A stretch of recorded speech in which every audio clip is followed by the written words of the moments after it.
I am 45 male and have a step kid, 15 female, with my wife. I can say that me and her parents' house are very different. I don't think that she shows any patience with them, and I don't like that.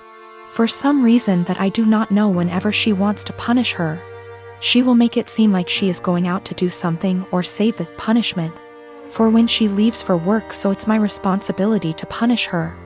I really don't like the idea of punishing kids that aren't mine. Don't get me wrong, I've been in her life since she was 4 and I love her to death. But it doesn't change the fact that they aren't my kids, and it seems like a major out of bounds thing to do. Again, I'm really not comfortable with doing that. She is a good kid and is really responsible, but I feel like my wife's parenting has made her feel like she has to be perfect, or else she will get punished. I've never actually punished her. Like I said, she's a really good kid, and no circumstances did I ever see that a punishment was necessary.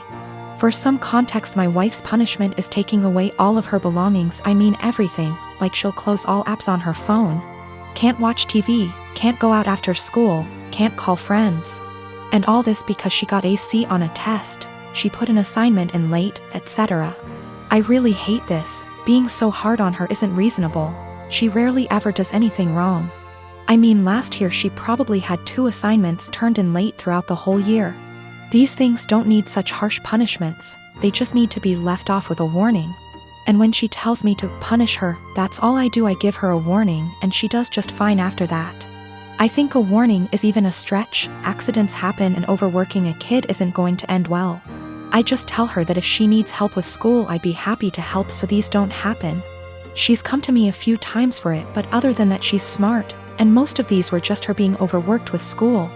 My wife never caught on to this until the other day when I was talking to he about her school, because her mom said she got a report from her teacher that she wasn't focusing. Again, I didn't punish her, I just asked why she wasn't, and she said she was just tired from school and sports. I said that's fine, and if it's too much she doesn't have to go to sports this week because it's not like it mandatory. My wife overheard because she came back inside when she forgot something. She was mad at me, saying that it doesn't teach them a valuable lesson. I said it's been working just fine and she's too hard on her. She did the whole "I'm just a stepdad" said her way is torturing her kid. She's not focusing in class because she's trying to please everyone and get an A. So she'll stay up all night and overwork herself to do so, but then she's to blame when that didn't go right. She's not speaking to me now. I have a daughter, Sadie, with my ex-husband John. We got divorced 5 years ago and I have primary custody while he sees her 2 weekends a month. Last year, he got married to Amanda, who has sole custody of her kids from a previous marriage. Amanda is a SOM, not for any health reasons or so on, she just doesn't want to work, while John works at a 9 to 5. He makes good money to support them, but not enough to live in luxury. I have a much higher paying job. Since it's just me and Sadie, I make sure she has the best possible life. She goes to a private school, set her up a college fund, and she has much better things than most kids: phone, clothes, etc. I still manage to raise her to be humble and not take things for granted, and she's one of the hardest working people I know. Always making sure to get good grades and keep her room tidy. Well, the last few times she came back after a weekend at John's, I noticed that the clothes she was bringing back in her duffel are A, not her size, and B, much cheaper and poorer quality than what I usually buy for her. I asked her why that is, and she told me that while she's at her dad's, Amanda takes away her nice clothes and gives them to her kids while Sadie gets the clothes they buy from Target. I asked her if she wanted them back, but she said she didn't mind sharing since all her favorite clothes were kept here. The problem came when I went to pick her up last weekend. I had a business meeting and couldn't drive her over, so Amanda offered to just pick Sadie up from school, which hadn't happened before. When I got there on Sunday, John and Amanda asked me to sit down with them, and when Sadie came to hug me, Amanda sent her to her room quite harshly, saying her punishment wasn't over yet. I was confused because Sadie very rarely misbehaves. They sat me down in the kitchen and said that it was unfair for Sadie to be going to a private school while her kids go to a public one.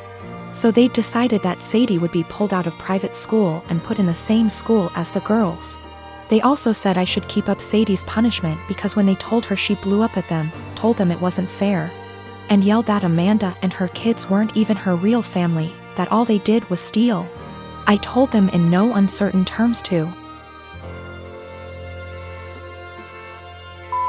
off.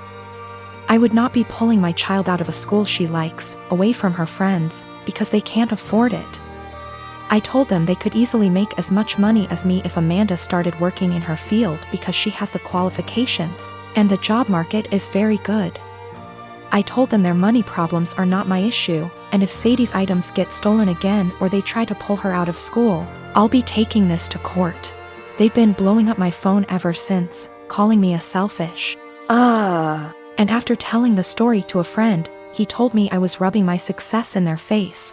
But I still don't feel like I did anything wrong. I got temporary guardianship while waiting for a court hearing. We're going to try to get full custody and have John get 1 day a week of visitation, supervised for at least the first few months, and no contact with Amanda or her kids. This way, he still sees Sadie just as much and they can try to repair their relationship, but she doesn't have to go back there. All contact between us is made through emails which are CC'd by my lawyer, and I've asked for Sadie's things back.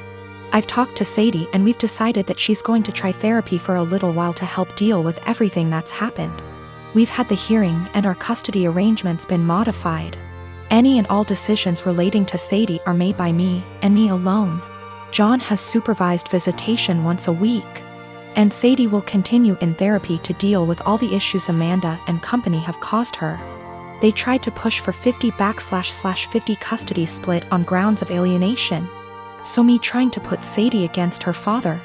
But we made it clear from the start that we wanted to keep Amanda and her children away, and wanted supervision only because we don't feel safe leaving him alone as of yet, but that we were open to modifications. Thanks to that, the proof of stealing, and Sadie's therapist's testimony, their claim was thrown out pretty quickly.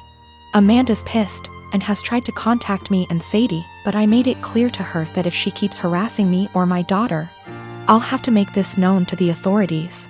Sadie and I have blocked her everywhere, and any communication between John and us is made through text messages or emails only. My cousin Amy has twins and has a nasty habit of dumping them onto relatives to babysit for the entire day without any warning or regard for their time. I have a very strained relationship with her, but because my mom's side of the family demands that we all remain close-knit, so I have no choice to tolerate her. When she initially gave birth to them, she teased me that I'll have to take on babysitting duty from now on. I'm no good with kids, so I remarked to her that if I ever have them, I'll train them, not babysit. She brushed me off. The kids now are hella destructive and loud, pulling out stuffing inside furniture, holes inside walls, smashing anything glass and porcelain, screaming louder than a fire alarm. You name it. When it was my first turn to deal with them, I immediately walked with them to the store and grabbed the biggest bag of M&Ms I could find and trained them so that every time they follow my orders and behave, they get one. If they misbehave, I get one. Soon enough, every time the kids were dumped on me, they went with my guidelines and behaved. Whenever I say sit, they sit at the table. When I say stay, they don't leave that spot, etc. 2 days ago there was a party planned with the whole extended family. I know, pandemic. Didn't want to, but mom insisted, and I grabbed the M&Ms since the twins were there. Arrived, twins were being so destructive, an entire tray of food was spilled. That all the adults had enough and yelled at Amy to control them. She vomited the same excuse of them just being kids and they'll grow out of it eventually. I shouted the twins' names and shook my M&Ms bag. They came running over to me and I popped 6 pieces into my mouth for their misbehavior. I told them to go clean up the mess or no candy all night.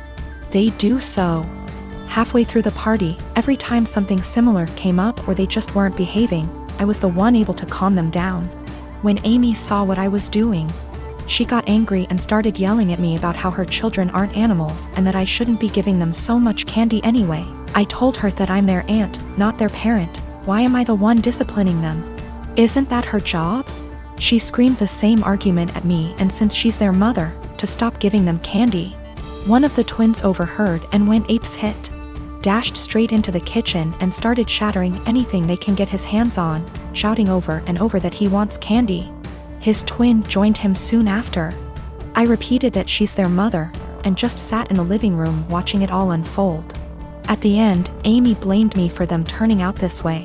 The other relatives she dumped them on, a majority, disagreed, but when I told a friend about the situation, he told me that the training I did can really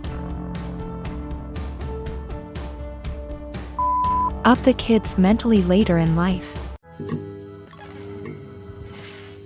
I have this vegan coworker, we'll call her Vegan, who is very active on FB and in the office about being vegan and how cruel farming is and everything. Each to their own. I don't necessarily disagree with her views on animal cruelty, but here's the thing, I'm a hunter. Not a trophy hunter, but I do shoot feral pigs, rabbits, ducks, introduced, classified game ducks, and foxes, and I fish too. All except for the fish are classified as pests. Foxes especially kill native wildlife and farm animals, and farmers will often put you up on their property for free to hunt them. I have passed tests here, especially for identification of game ducks versus protected species, and practice ethical hunting. I.e. allow the animal to have a fair chase, no dogs or tracking devices. Practicing marksmanship and dispatching prey swiftly and humanely and not wasting the meat. None of that is obviously good enough for Vegan. When she first came onto the team and told everyone she was vegan, I kept my mouth shut about my hunting. I also think she's really intolerant because she preaches to people about how going vegan will help with their various ailments, and always turns up her nose at people heating up meat in microwave. As a result, we've kind of consciously started excluding her when we get up for lunch. However, last year I started going hunting more regularly with a work friend from another department, whose uncle owns a farm where feral pigs and like are an issue, and he often swings by to have a chat about guns and bows and our next trip. And she found out I was a hunter. This isn't even at our desks, it's in the kitchen area that has tables and stuff, and we sometimes eat our lunches together. Ever since then, every conversation I've had with her, she's referred to hunting and how cruel it is. One time, I wore a leather pencil skirt to work and she had a go at me for wearing animal products. She seems to have singled me because of the fact that I go hunting. My boss has no spine, I've tried talking to him about this. But she just intimidates him and makes it seem like she's been persecuted, and he's backed down from that. She even tried to get a vegan shelf in the fridge and tried to rope in some Hindu vegetarian guys to do that, but they pointed out that they use milk and cheese and honey in their cooking. They also think she's nuts. It's gotten to the point where we go out for drinks on a Friday night at 5 and we never ask her. I don't organize these things, a coworker does, but my boss told me, when I brought it up in one-on-one meeting, that she feels really left out and she seems to think it's my fault because I've been here for longer and I'm somehow poisoning them against her, or something. I have since been conscious of this. If anyone starts conversation about vegan, I just say I don't talk to her unless it's work-related and she's more than adequate at her job. It's actually become something of a joke or catchphrase. I told my boss I don't organize anything except official events, and she's always been invited. If she's not invited to informal stuff, that's not even organized by me, then that's not my problem. The coworker that doesn't invite her, she managed to piss him off because he's eaten guinea pig, he's from Peru. And she asked him if he'd eaten any of his other pets. For the record, he never ate a guinea pig that was a pet. It's something they eat in Peru. Whenever she brings up hunting or anything, I just point blank ask her there was anything work-related that she wanted to talk about, and if there wasn't, I would start talking to someone else or just walk off. I have asked her multiple times to keep conversations work-related. I never start a conversation with her at all. Most of the time, she pounces when I'm in the kitchen making tea, getting water, or just stretching my legs. One time last week, a group of us were talking and she got up to join the discussion. A horrible silence fell over the group to the point where I just excused myself and went to my desk, and so did a few others. It all came to a head in our team meeting today when our boss, usually at the ends, asks if there's any positive news or celebrations outside of work people want to share, like engagements, marathons, charity appeals, etc., and Vegan sarcastically asked me how many lives I'd taken last weekend. I got annoyed and said her constant badgering me about my hobbies and choice to eat meat was discriminatory and bothersome, and that unless it was work-related, she was not to engage me in conversation otherwise, and told our scribe to put that in the meeting minutes. She seemed a bit shocked by that, and my boss looked uncomfortable but said fair enough. I thought that was the end of that, but right before our boss went to close the meeting, 2 other coworkers also put their hands up and asked Vegan to only engage them in work-related discussions, and that they were also uncomfortable being given non-medical health advice pertaining to their choice to consume meat and their diets. Again, boss looked uncomfortable but asked Vegan to respect their wishes and closed the meeting. Vegan didn't look anyone in the eye after that but headed straight to the bathroom. My boss was trying to get one of the coworkers to see if she was okay. And I think one of them eventually checked up on her, but she was in a cubicle and asked to be left alone. She eventually came out and asked my boss to leave early, which she did. I feel awful now. She embarrassed me in front of my team with the lives taken comment, so I pushed back, but I am caught between not wanting her to miserable and not wanting anything to do with her at all. A few of my coworkers and I ended up in a proactive conference call after this with HR, who basically said that always been subjected to unwanted advice and jabs about eating meat was not okay. But some mediation was in order to ensure cut the tension in the workplace. The HR rep then called my boss, who explained what happened in the team meeting and complaints that we'd made one-on-one etc., but then he went into a meeting room and didn't hear the rest of discussion. I don't know what to do, assuming she comes into work tomorrow, or if I should even talk to her at all.